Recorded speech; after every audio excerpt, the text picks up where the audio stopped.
यदि तुम्हें मेरा संदेश प्राप्त हुआ है तो निश्चित ही तुम्हारे घर में कोई नया मेहमान आने वाला है और आने वाला मेहमान तुम्हारे जीवन में बहुत ही ज़्यादा खुशियाँ बिखेर कर रख देगा। उसे पाने के बाद अर्थात उसके आने के पश्चात तुम निश्चित ही खुशी से झूम उठोगे, क्योंकि वह मेहमान तुम्हारे जीवन में बहुत ही ज़्यादा महत्व रखने वाला होगा। इसलिए आज मैं तुम्हारे समक्ष उपस्थित हुई हूँ और तुम्हें कुछ विशेष बातों से अवगत कराना चाहती हूँ। कुछ ऐसी बातें जिनको जान लेना तुम्हारे लिए आवश्यक ही नहीं बल्कि अति आवश्यक है। यदि तुम मेरे संदेश को सुन रहे हो तो बीच में छोड़ने की गलती भूल से भी मत करना, क्योंकि ऐसा करने से तुम्हारा ही कुछ न कुछ नुकसान हो सकता है। अर्थात वह बात जो मैं तुम्हें बताने आई हूँ, जो कि तुम्हारे लिए बहुत ज़्यादा आवश्यक है, उस बात से तुम पूरी तरह से वंचित रह जाओगे और वह बात तुम्हारे समक्ष आने पर अर्थात मेरे द्वारा इस संदेश के माध्यम से तुम्हारी आँखों के सामने आने पर भी तुम उस बात को जान नहीं पाओगे। इसलिए यदि तुम मेरे संदेश को और मेरी बातों को बहुत ही ज़्यादा ध्यानपूर्वक सुनोगे, तभी तुम्हें उस आने वाले मेहमान के बारे में और मेरे द्वारा बताई गई कुछ खास बातों के बारे में पता चल पाएगा। इससे पहले कि मैं तुम्हें बताना प्रारंभ करूं, मेरी खुशी के लिए केवल एक बार जय माता दी जरूर लिखना। सबसे पहले तो तुम्हें इस बात को समझना अति आवश्यक है कि आने वाला मेहमान किस किस रूप में तुम्हारे घर में प्रवेश करता है। अर्थात कोई व्यक्ति तुम्हारे घर में मेहमान बनकर आए, वह भी मेहमान होता है। और यदि तुम्हारे घर में कोई बच्चा जन्म लेता है, वह भी मेहमान होता है। या तुम्हारे पुत्र की किसी से विवाह होने वाला हो, तब भी तुम्हारे घर में बहू के रूप में मेहमान आता है। और यदि तुम्हारे घर में तुम्हारी बेटी का विवाह किसी लड़के से होता है, तब भी तुम्हारे घर में वह मेहमान बनकर आता है। अर्थात मेहमान का अर्थ यहाँ पर कोई नए व्यक्ति से होता है, जो व्यक्ति पहली बार तुम्हारे घर में आता है और वह मेहमान का स्वागत करना और उसे प्रसन्न करना तुम्हारा फर्ज बनता है। क्योंकि आने वाला व्यक्ति या कोई बच्चा या कोई भी ऐसा इंसान जो तुम्हारे घर में आ रहा है, वो कौन सी दैवी शक्ति को लेकर आ रहा है, ये तुम्हें ज्ञात नहीं होता। लेकिन यह सत्य है कि किसी भी व्यक्ति के कदम तुम्हारे घर पर पड़ने के पश्चात तुम्हारे घर में परिवर्तन अवश्य आएगा। क्योंकि उस व्यक्ति के कदम तुम्हारे घर के लिए कैसे हैं, ये तुम्हें तत्पश्चात ही पता चलता है, जब वह तुम्हारे घर में आ चुका होता है। और यह भी सत्य है कि वह व्यक्ति या तो किसी दैवी शक्ति को लेकर आ रहा है या एक ऐसी नकारात्मक ऊर्जा को लेकर आ रहा है, जिससे कि तुम्हारे घर पर बहुत ही ज़्यादा प्रभाव पड़ता है। लेकिन यदि कोई ऐसी दैवी शक्ति स्वयं तुम्हारे घर में आए, लेकिन वह इनमें से कोई न हो और किसी जानवर के रूप में तुम्हारे घर पर आए, अर्थात ऐसा जानवर जिसे तुम बहुत मानते हो और तुम्हें भी यह विश्वास है कि उसके अंदर देवी देवता वास करते हैं, तुम उसे देखने के पश्चात इस बात का आभास कर लेते हो कि दैवी शक्तियों के प्रसन्न होने पर वह तुम्हारी घर की चौखट पर बार बार आ रहा है। लेकिन ऐसा बहुत कम होता है कि कोई ऐसा जानवर तुम्हारे घर के अंदर आ जाए और तुम्हारे घर के अंदर वह घुसने का प्रयास करे, क्योंकि जानवर केवल दरवाजे तक आते हैं। घर के अंदर घुसने का प्रयास जानवर शीघ्र ही नहीं करते, क्योंकि जानवरों को भी इस बात का आभास रहता है कि किसी व्यक्ति के घर में कहाँ तक उन्हें जाना है और कहाँ तक उन्हें रुकना है। लेकिन जब कोई ऐसी दैवी शक्ति जो तुम्हारे घर में प्रवेश करना चाहती है और उस दैवी शक्ति को कोई ऐसा व्यक्ति नहीं मिल पाता है जिसके माध्यम से वो तुम्हारे घर के अंदर आ पाए, लेकिन ऐसी कोई दैवी शक्ति जो कि तुम्हारे घर के अंदर आना चाहती है, लेकिन उसे कोई व्यक्ति अर्थात किसी भी व्यक्ति को वो माध्यम नहीं बना पाती है जिसके माध्यम से वो तुम्हारे घर के अंदर प्रवेश कर पाए, क्योंकि किसी भी व्यक्ति का हृदय जब तक साफ नहीं होता तब तक वो दैवी शक्ति उस व्यक्ति को कभी भी माध्यम नहीं बनाती है और ना ही उसको माध्यम बनाकर तुम्हारे घर में प्रवेश करती है, बल्कि वह एक जानवर के माध्यम से तुम्हारे घर के अंदर आना जरूरी समझती है, क्योंकि जानवर जो बोल नहीं सकता, जिसके अंदर बुद्धि नहीं होती और जो केवल अपने खाने से ही मतलब रखता है, उसे ना संसार की बुराई से मतलब है ना अच्छाई से, ना ही वह किसी का नुकसान करना चाहता है और ना ही अपना भला। उसे किसी बात के बारे में ज्ञात नहीं होता, वो केवल अपने जीवन को चलाना जानता है, खाना और सोना यही उसको आता है। इसलिए वह जानवर ईश्वर शक्ति का माध्यम बनता है, क्योंकि वह बहुत ही भोला होता है और दैवी शक्ति को वो सबसे ज्यादा प्रिय लगता है। और ऐसा ही एक जानवर शीघ्र ही तुम्हारे घर में आने वाला है और वह जानवर है स्वयं गाय, जिसके अंदर हम में से बहुत सारे ऐसे देवी देवता तुम्हारे घर के अंदर उसके माध्यम से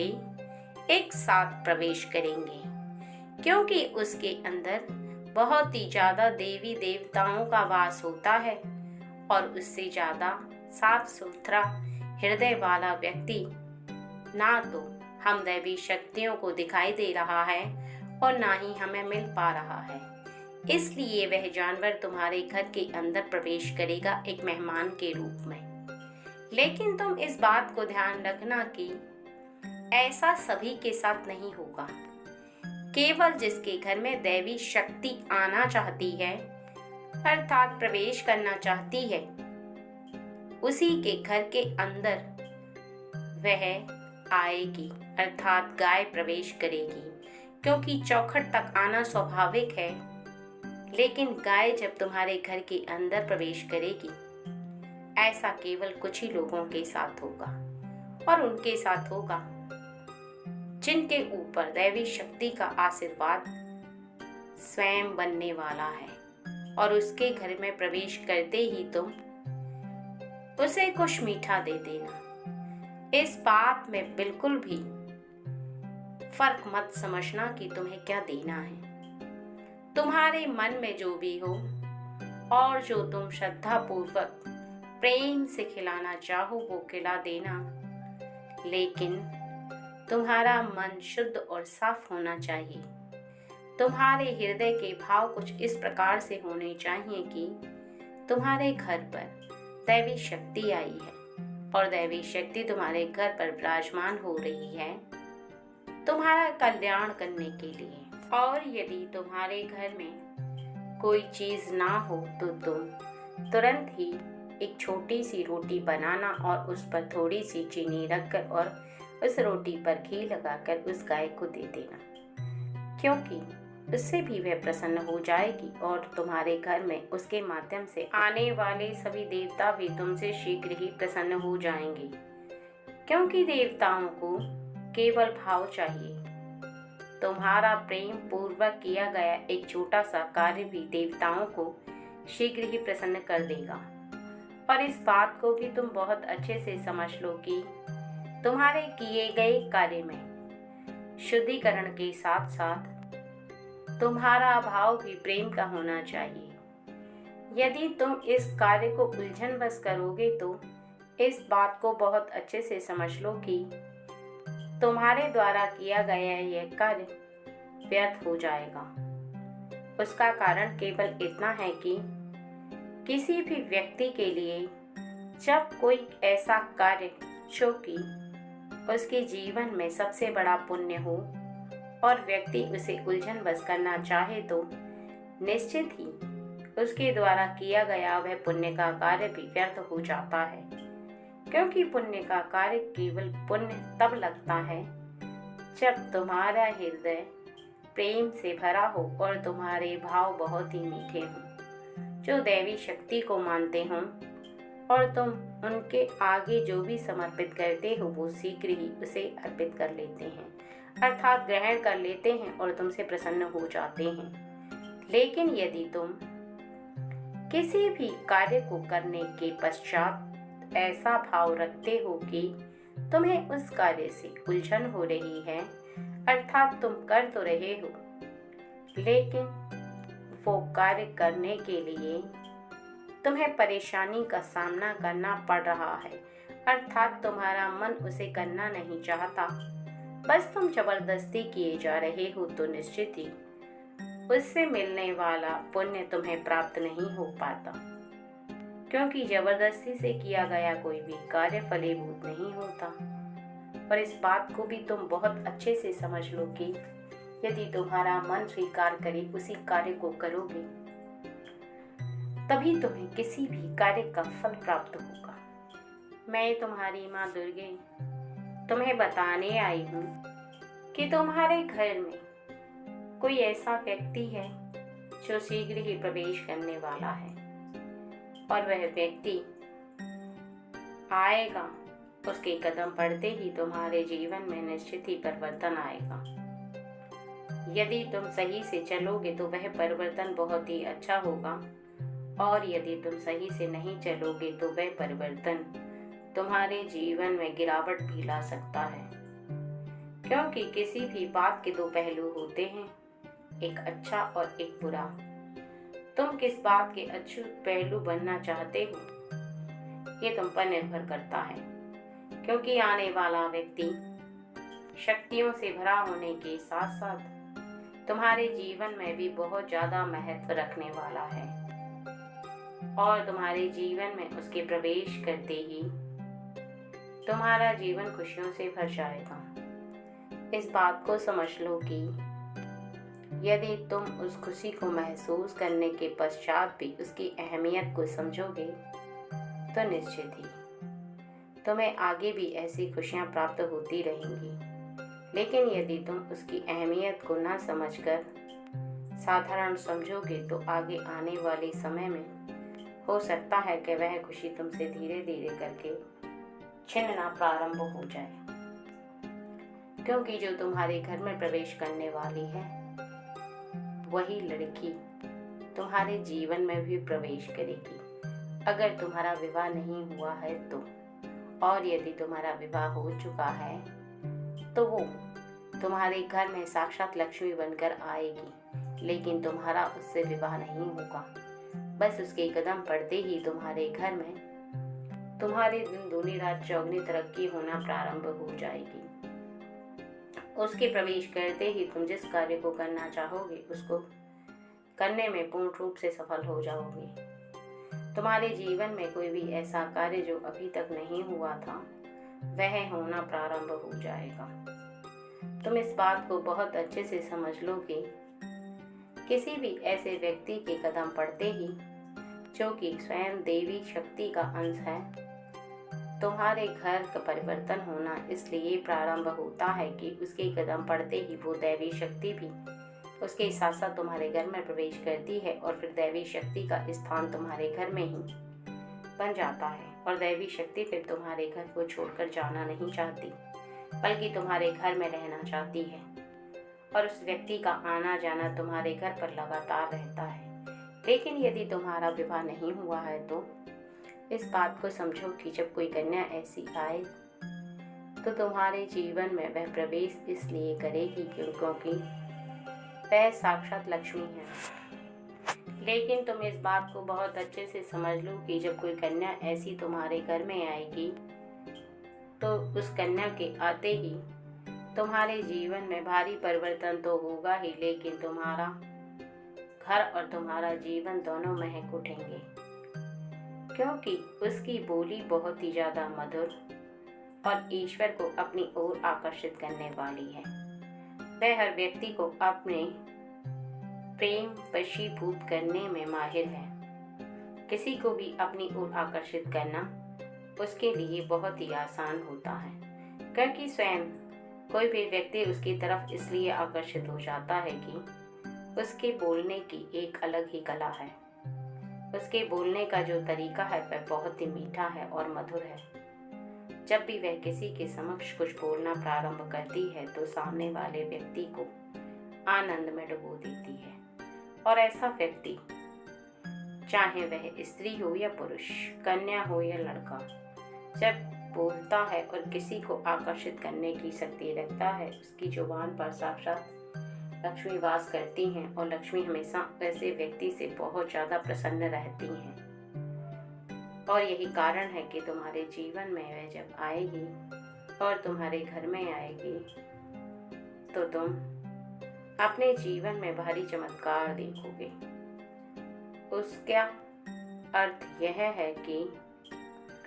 जब वह तुम्हारे घर में सबका दिल जीत लेगी और बाहर से आने वाले व्यक्तियों का भी दिल जीत लेगी, तो निश्चित ही तुम इस बात को बहुत अच्छे से समझ लो कि उसके साथ साक्षात दैवी शक्ति रहती है, अर्थात लक्ष्मी की शक्ति रहती है, क्योंकि लक्ष्मी उस पर मेहरबान है और लक्ष्मी उससे बहुत ही ज़्यादा आकर्षित होकर प्रसन्न हो चुकी है। वो जहाँ जहाँ जाएगी लक्ष्मी उसके साथ साथ जाएगी। वो जिस घर में रहेगी लक्ष्मी उस घर में रहेगी। वो जो भी व्यक्ति से प्रेम करेगी उस व्यक्ति को लक्ष्मी अपने आप ही धन धान्य से परिपूर्ण बना देगी, क्योंकि उसके पास ऐसे गुण हैं और कर्म हैं। बोली के साथ साथ गुण और कर्म होना अति आवश्यक है। उसने जो पूजा पाठ बचपन से की है वो कोई साधारण व्यक्ति नहीं कर सकता, क्योंकि साफ हृदय से की गई पूजा का फल शीघ्र ही प्राप्त नहीं होता, बल्कि बहुत ज़्यादा दिनों तक तपस्या करनी पड़ती है, तब जाकर लक्ष्मी किसी से प्रसन्न होती है। और जो सच्चा प्रेम करता है वही लक्ष्मी को प्रसन्न कर पाता है। अन्यथा एक साधारण सा व्यक्ति किसी भी ऐसे व्यक्ति को प्रसन्न तो नहीं कर सकता, तो लक्ष्मी को प्रसन्न करना तो बहुत ही दूर की बात है। और एक दैवी शक्ति को प्रसन्न करना इतना आसान नहीं होता। कोई भी साधारण सा व्यक्ति उसे प्रसन्न करने में सक्षम तभी हो पाता है जब उसके पास कोई ऐसी शक्ति होती है, किसी को आकर्षित करने की शक्ति या किसी को मोह लेने की शक्ति। यदि उसके पास होती है तो निश्चित ही वह किसी भी व्यक्ति को अपनी ओर आकर्षित करने में सक्षम कर पाता है। इसके साथ साथ तुम्हें इस बात का भी ध्यान रखना होगा कि उसका हृदय तुम्हारी किसी भी बात से दुखी नहीं होना चाहिए, और तुम्हें इस बात का भी ध्यान रखना होगा कि उसके चेहरे पर पड़े रहने वाली मुस्कान को तुम कभी नहीं छीनोगे और ना ही उससे ऐसी कोई बात कहोगे जिससे कि वह रुष्ट हो जाए, परेशान हो जाए और दुखी हो जाए। इस बात को समझ लो कि जीवन में आने वाली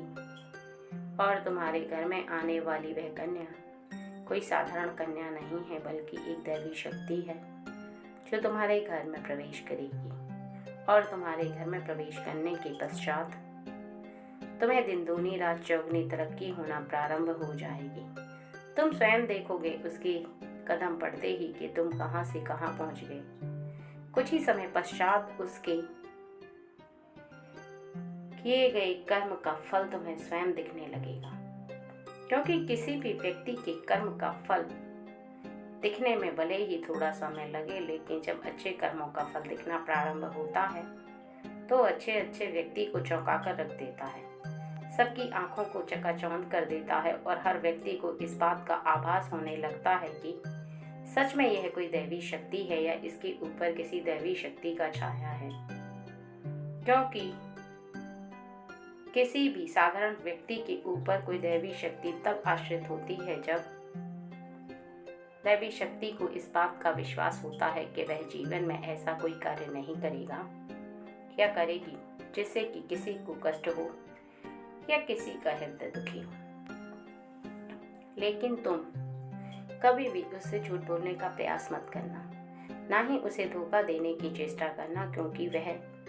दैवी शक्ति उसके साथ रहती है तो तुम्हारे बारे में वह जब जानेगी तो तुमसे दूर हो जाएगी और तुम फिर उसका पुनः कभी भी हृदय जीत नहीं पाओगे और ना ही उसके हृदय में अपने लिए प्रेम की ज्योत को जगा पाओगे। क्योंकि यदि उसके हृदय में एक बार वो प्रेम की ज्योत बुझ गई तो तुम लाख कोशिश करोगे, लेकिन फिर भी उसके हृदय को जीत पाना तुम्हारे लिए नामुमकिन होगा। क्योंकि यदि यह प्रेम की ज्योत एक बार किसी के हृदय से बुझ जाती है तो